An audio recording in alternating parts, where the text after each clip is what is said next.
एक समय की बात है कि कबूतरों का एक दल आसमान में भोजन की तलाश में उड़ता हुआ जा रहा था। गलती से वह दल भटक कर ऐसे प्रदेश के ऊपर से गुजरा जहां भयंकर अकाल पड़ा था। कबूतरों का सरदार चिंतित था।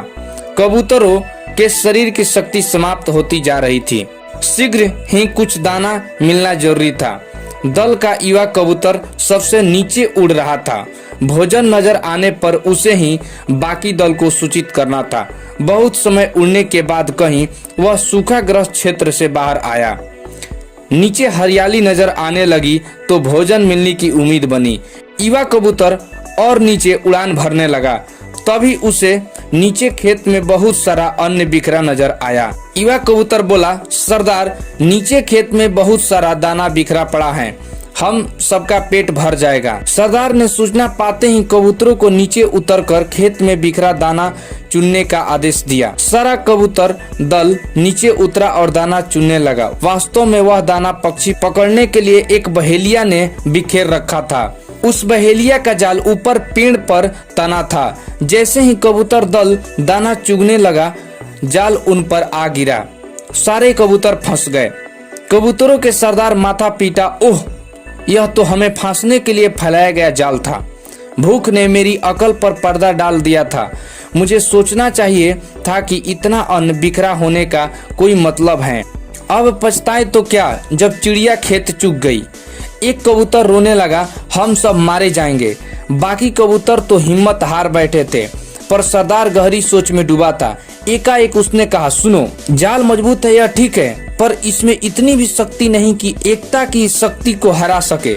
हम अपनी सारी शक्ति को जोड़े तो मौत के मुंह में जाने से बच सकते हैं।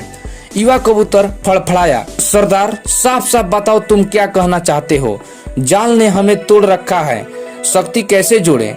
सरदार बोला, तुम सब चोंच से जाल को पकड़ो। जब मैं फुर कहूँ तो एक साथ जोड़ लाकर उड़ना। सब ने ऐसे ही किया।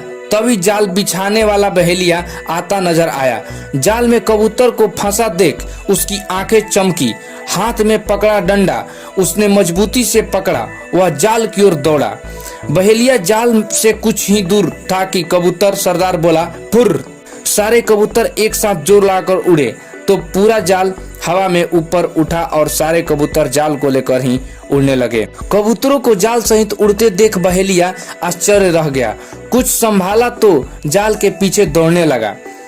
कबूतर सरदार ने बहेलिये को नीचे जाल के पीछे दौड़ते पाया तो उसका इरादा समझ गया।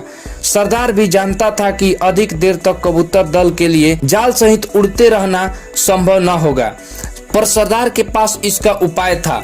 निकट ही एक पहाड़ी पर बिल बनाकर उसका एक चूहा मित्र रहता था। सरदार ने कबूतरों को तेजी से उस पहाड़ की ओर उड़ने का आदेश दिया। पहाड़ी पर पहुंचते ही सरदार का संकेत पाकर जाल समेत कबूतर चूहे के बिल के निकट उतरे। सरदार ने मित्र चूहे को आवाज दी। सरदार ने संक्षेप में चूहे को सारी घटना बताई और जाल काटकर उन्हें आजाद करने के लिए कहा।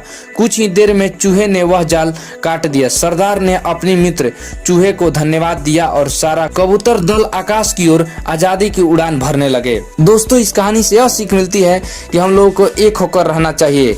एकता में बल है, यूनिटी इज स्ट्रेंथ। रामायण में कुंभकर्ण बताए थे कि अगर कोई शरीर का अंग खराब हो जाता है तो उसे हम काट कर नहीं फेंकते हैं।